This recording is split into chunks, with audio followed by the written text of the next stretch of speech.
A lot of people get financial advice from outsiders. If maybe a financial planner, a stockbroker, a real estate broker, but they're not on the inside of the deal. And one of the reasons I like being an entrepreneur and being a real estate guy is I'm always trading from the inside. I know the deal. I'm part of the deal. I am the deal, But the average person who buys like stocks, bonds, mutual funds, ETFs, and saves money, they're outsiders. They have no idea what's going on between them and the real world of inside. So Jim Rickards and Nomi Prinz, they were, Jim was with the CIA, Long-Term Capital Management, the Pentagon, and they're the inside on what's going on with money. Nomi Prinz was with Solomon and Lehman Brothers and Goldman Sachs. They're insiders. And I was this little guy on the outside trying to figure out, what are those guys doing? How are it's almost like, what's the wizard doing? How is the wizard pulling these handles and all this? And we're all outside jumping around doing as they tell us. You should save money. Okay, I'll save money. You should buy stocks. Okay, I'll buy stocks. You should put some money in bonds. Okay, I'll buy. And I said, there's a wizard in there. I want to know who that wizard is. And so Jim and these guys are as close to the wizard as I could get. How does a 9-year-old kid in Hawaii, a poor kid, get to this point? Yeah. Well, I wasn't poor by most people's standards, but I came from a family with a poor attitude, if you know what I mean. Because rich, poor, middle class, poverty starts with a fundamental attitude. So I was in Hawaii, I was 9 years old. My father was the head of education, PhD, very smart man, good guy. And for some reason, we moved across town and I went to a school with rich kids. So this is a little town called Hilo, Hawaii.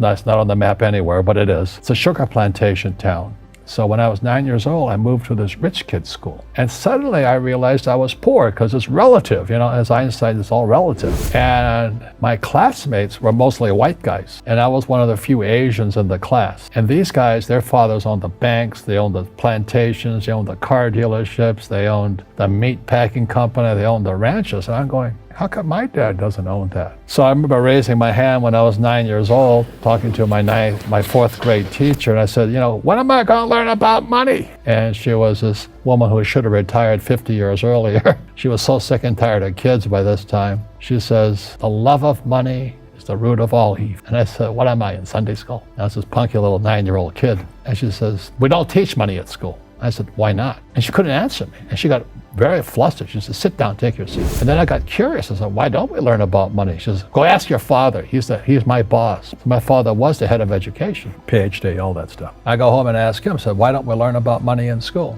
And he looked at me and said, because the government doesn't let us teach that subject. The government tells us what we can teach and what we can't teach. And I thought that was strange. And I said, but aren't we going to school to learn about money? He says, no, your job is to get a job. I said, but you get a job to earn money. He goes, no, you're supposed to just get a job. I went, no. Isn't the purpose of a job to earn money? He goes, you're correct. I said, so why don't I just learn about money? I can skip the job part, And he got flustered and he said, look, and my father was, for Japanese, very tall, 6'4", and imposing man, good guy. But he says, if you want to learn about money, why don't you ask your best friend's father about money? And I said, why? That's Mike. So I asked him. He says, because Mike's father is an entrepreneur. And I said, what are you? He says, I'm an employee. I'm a government employee. And I went, oh, what's the difference? He says, the difference is an entrepreneur must know about money, or they're no longer entrepreneurs. And he says an employee doesn't have to know anything about money because the government will take care of them, the company will take care of them. So I'm all confused. But I took my dad's advice and I trundled over to Mike's father's office and knocked on his door, and I said, hey, I'm here, 9 years old, teach me about money. He says, beat it, kid, But that's where the story of Rich Dad, Poor Dad started. And finally, through persistence, my rich dad started teaching me about money on one condition, and that condition was he would never pay me. He says, the moment I pay you, you think like an employee. He says, that's the trap. Entrepreneurs work for free. And now I'm 9 years old, my head's cracking in half. He says, you never want a paycheck. You understand that, kid? Okay, I got it. And he says, well, how do I make money? He says, that's what entrepreneurs figure out. It's a cat, which comes first, a cat or the cat chasing its tail. And I said, so how do I learn about money? So he would just break out a Monopoly game board. So I would work for free. I'd pick up cigarette butts, and he had hotels and restaurants, and I would clean and do menial tasks. And as I got older, I started getting into office work and marketing and accounting, and I was an apprentice basically. but I always worked for free. And he would teach me about money. But the way he taught me about money was playing Monopoly. And finally one day I got upset. I said, well, when are you going to teach me about money? He says, what do you think we're doing? We're playing Monopoly. He goes, no. What do you think we're doing? We're playing Monopoly. He says, what do you think we're doing? So I don't know. I'm teaching you about money. And then that's when, you have one greenhouse. He says, there's many formulas for great success in money. There's thousands of them. But one of the best ones found on the game of Monopoly. Still is today. 4 greenhouses, 1 red hotel. I said, what? He says, one of the greatest ways to acquire great wealth is playing Monopoly in real life. 4 greenhouses, 1 red hotel. Well, is that all there is? He goes, and he says, what do you think I'm doing? And I went, I don't know. So then he took me out and he showed me his greenhouses. And 10 years later, when I was 19, I was now in school in New York, and I come back to Hawaii, and Rich Dad had bought the biggest piece of land smack dab in the middle of Waikiki Beach. And when you go to Waikiki Beach today, you'll see the Hyatt Regency Hotel. That was his hotel. Just like the game of Monopoly. Just like the game of Monopoly. Acquired assets and they became bigger assets. He just kept what's called an assemblage, because that property wasn't that big at the time. So he had to buy out all the small guys, because Waikiki was a little dirt water little town. So he'd buy out this shop owner and buy that shop owner. And it took him a while, but he finally assembled this large piece of property. And then he and Hyatt put up this giant hotel. It just sold for $800 million.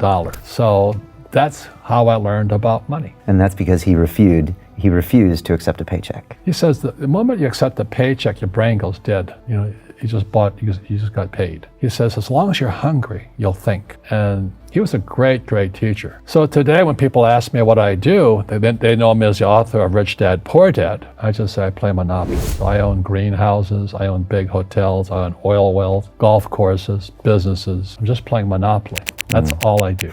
I re-listened to your book on the flight over from London, and I hadn't listened to it in maybe 6 years. And the first time I read Rich Dad, Poor Dad, I thought it was a book about money. But when I listened to it a couple days ago, I saw it differently. I saw it as a book about fear, about self-knowledge, about mindset, because you're just describing these people, and they're in this world that they don't want to acknowledge that they're in. It's almost a prison in their own mind. Right. Is that what you were trying to get across when you wrote that book? Well, I don't know what I was trying to get across. I just, the fact of the matter was I created this board game called Cash Flow. Yeah. And I couldn't sell the board game. So I had to write a brochure. And the brochure I wrote was Rich Dad, Poor Dad. So Cash Flow came out in 1996 and Rich Dad, Poor Dad came out in 97. So the real fact of the matter is Cash Flow is about accounting. Rich Dad, Poor Dad is a book on accounting, income statement, balance sheet, statement of cash flow. But if you've ever taken accounting courses, there is no more course more boring than accounting. So to have Rich Dad, Poor Dad be a book on accounting and be the #1 personal finance book of all times, that says something. And it sold the cash flow game, and today there's thousands of cash flow clubs all over the world. And the mission statement was people teaching people. You can bypass that school system, because the school system will never teach you about money. The school system was designed to teach you to be an employee, which is important, or a doctor or a lawyer, a specialist, but never about money. So once I got old enough and I had already retired and I was rich and